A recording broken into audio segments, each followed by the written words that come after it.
તો આ વિડીયોમાં આપણે આજે દર્શન કરવાના છીએ હજારો વર્ષ જૂના માતાજીના મંદિરના, ઉપરાંત વર્ષો જૂની ગુફાઓ છે અને અહીં હજારો વર્ષ પહેલાં લોકો વસવાટ કરતા હતા તેના અવશેષો મળી આવ્યા છે. તે જગ્યાના દર્શન કરવાના છે. તે જગ્યા એટલે તારણ માતાજીનું મંદિર. તો આજના વિડીયોમાં હું તમને તારણ માતાજીનું મંદિરના દર્શન કરાવીશ.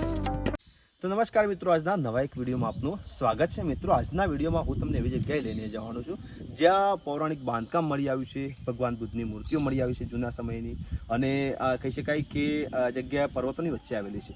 આ જગ્યા એટલે શ્રી તારણ માતાનું મંદિર. આજના વિડીયોમાં આપણે સફર કરવાનું છે, તારણ માતાના દર્શન કરાવીશ તમને.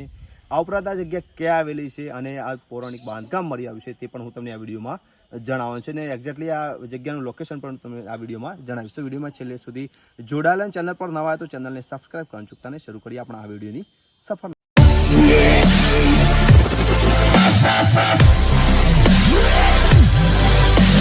મિત્રો, આ છે સતલાસના ખેરાલુ હાઈવે, અને આ હાઈવે પર તારણ માતાના મંદિર જવાનો રસ્તો સામે જોઈ શકો, તમને બોર્ડ જોવા મળશે. આ બોર્ડને સીધો રસ્તો આપણને સીધો તારણ માતા મંદિરે લઈ જશે, અને હવે આપણે સીધા ત્યાં જઈએ. તો મિત્રો, અહીંયાથી તારણ માતાનું મંદિર જવાનો કઈ એન્ટ્રી શરૂ થાય, મતલબ રસ્તો શરૂ થઈ જાય છે. તમે જોઈ શકો રસ્તો સરસ મજાનો છે, અને અહીંયા બોર્ડ પણ તમને જોવા મળશે, શ્રી તારણ માતા મંદિર. અને બૌદ્ધિસ્ટ એટલે બૌદ્ધ ધર્મના પણ અવશેષો, મૂર્તિઓ, ગુફાઓ પણ અહીંયા છે, તે પણ આપણે જોઈશું, ને અહીંયાનો ઇતિહાસ પણ હું તમને જણાવીશ. તો ચાલો હવે આપણે આ તારણ માતાના મંદિરના દર્શન કરીને તમને પણ કરાવું. ફાઇનલી મિત્રો, આપણે તારણ માતાના મંદિર પરિસરમાં આવી ચૂક્યા છે. મારી પાછળ તમે જોઈ શકો છો, આ પાછળ જે પગથિયા છે તે પગથિયા ચડીને આપણે માતાજીના દર્શન કરવાના છે. ચાલો તમને પણ બતાવું અને આપણે દર્શન કરી લઈએ.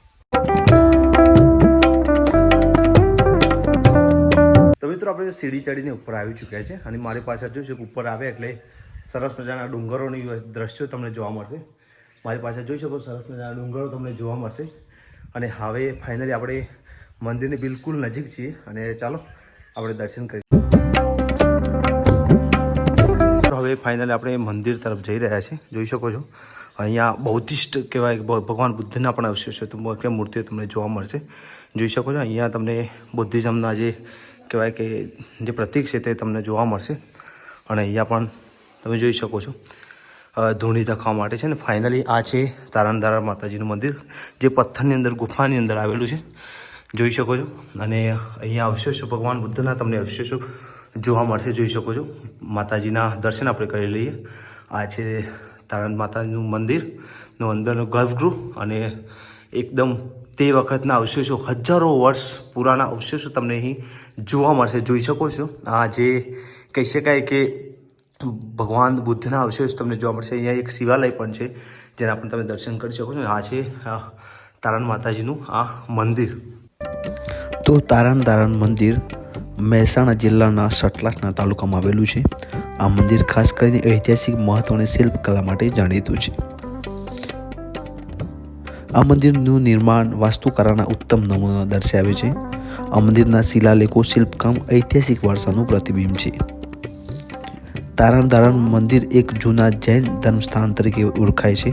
આ મંદિરની આસપાસ ધર્મપ્રેમી લોકો માટે મહત્વપૂર્ણ સ્થળો પણ છે. તો મિત્રો, તારણ માતાના દર્શન કરી લીધા. હવે હું તમને જે પૌરાણિક કે અહીંયા અવશેષો મળી આવ્યા છે, કહી શકાય કે એ સમયગાળા દરમિયાન અહીંયા લોકો વસવાટ કરતા હશે તેવું માની શકાય તેવા અહીંયા કહી શકાય બાંધકામ મળી આવ્યું છે. તો ચાલો તે પણ હું તમને બતાવું. તો લોકોની માન્યતા હોય છે કે આ પ્રકારે આ ટાવર બનાવવાથી કહી શકાય કે તમારી મનોકામના પૂર્ણ થાય છે. ને અત્યારે હું તમને જે અવશેષો બતાવી રહ્યો છું, જો પૌરાણિક બાંધકામ મળી આવ્યું છે, બહુ વર્ષો પુરાણું. જોઈ શકો છો આ અત્યારે કહી શકાય કે તે સમયગાળા દરમિયાન અહીંયા લોકો વસવાટ કરતા હશે. જે બાંધકામ અહીંયા મળી આવ્યું છે તે સમયગાળા દરમિયાન જૂની ઈંટો મળી આવી છે, અને જોઈ શકો છો આ બાંધકામ છે જૂનું, આ તમને જોવા મળશે. પૌરાણિક કહી શકાય કે એ સમયગાળા દરમિયાનનું આ બાંધકામ છે. સમયગાળા દરમિયાન ઈંટો તમને જોવા મળશે. કહી શકાય કે એ વખતે ઈંટો બહુ મોટા જાડી અને પહોળી આવતી તે જોઈ શકાય છે. અને આ વર્ષો જૂની કહી શકાય ઈંટો, કહી શકાય કે અહીં પહેલાં કોઈક લોકો રહેતા હશે તેવું બાંધકામ તમને અહીં જોવા મળશે. આ ઈંટ છે તે વર્ષો જૂની ઈંટ છે. તો મિત્રો, આપણે આ તારણ મંદિર પરિસર જોઈ લીધું, અને અહીંયા મિત્રો સરસ મજાનો પ્રકૃતિની વચ્ચે કુદરતી સૌંદર્ય પણ છે. અને તમને અહીંયા મોર જોવા મળશે ઘણા બધા. જો બતાવું તમને, જોઈ શકો છો. તો આ ડુંગરોની વચ્ચે આ જગ્યા આવેલી છે જે તારણ માતા મંદિર તરીકે ઓળખવામાં આવે છે, જે વર્ષો જૂની જગ્યા માનવામાં આવે છે. જ્યાં બૌદ્ધના અવશેષો મળેલા છે, કહી શકાય બૌદ્ધની મૂર્તિઓ. પછી સરસ ડુંગરોની વચ્ચે, સામે તમે ડુંગર જોઈ શકો, ડુંગરોની વચ્ચે આ જગ્યા આવેલી છે. આશા કરું છું કે તમને આ તારણ માતા મંદિરનો વિડીયો ચોક્કસ પસંદ આવ્યો છે. મિત્રો, તમે આ જગ્યાએ આવ્યા હોય તો કમેન્ટમાં જણાવજો કે તમે આવ્યા છો કે નહીં, અને તમને આ જગ્યા કેવી લાગી તે પણ ચોક્કસ કોમેન્ટમાં જણાવજો. અને આ જગ્યાએ તમે ચોક્કસ એકવાર મુલાકાત લેજો ના આવ્યા હોય તો. એકદમ કહી છે કે એનું એડ્રેસ કહી દઉં તો સતલાસના ખેરાલુ હાઈવેથી આ લગભગ અંદર રસ્તો એક આવે છે જે તારણ માતા મંદિરે તમને લાવશે. અને આ જગ્યાએ તમને તારણ માતાના મંદિરના તો દર્શન થશે જ, પરંતુ તમને જૂના અવશેષો પણ જોવા મળશે અને ભગવાન બુદ્ધની મૂર્તિના પણ તમને દર્શન થઈ શકે છે. અને પ્રકૃતિના ડુંગરોની વચ્ચે આ જગ્યાની ચોક્કસ તમે મુલાકાત લઈ શકો છો. અને જો વિડીયો ગમ્યો હોય તો લાઇક કરજો, શેર કરજો. ચેનલ પર ના હોય તો ચેનલને સબસ્ક્રાઈબ કરવાનું ચૂકતા નહીં. અને હા, અહીંયાથી તારંગા ટેમ્પલ પણ નજીક છે, તેની પણ તમે મુલાકાત લઈ શકો છો. Thank you.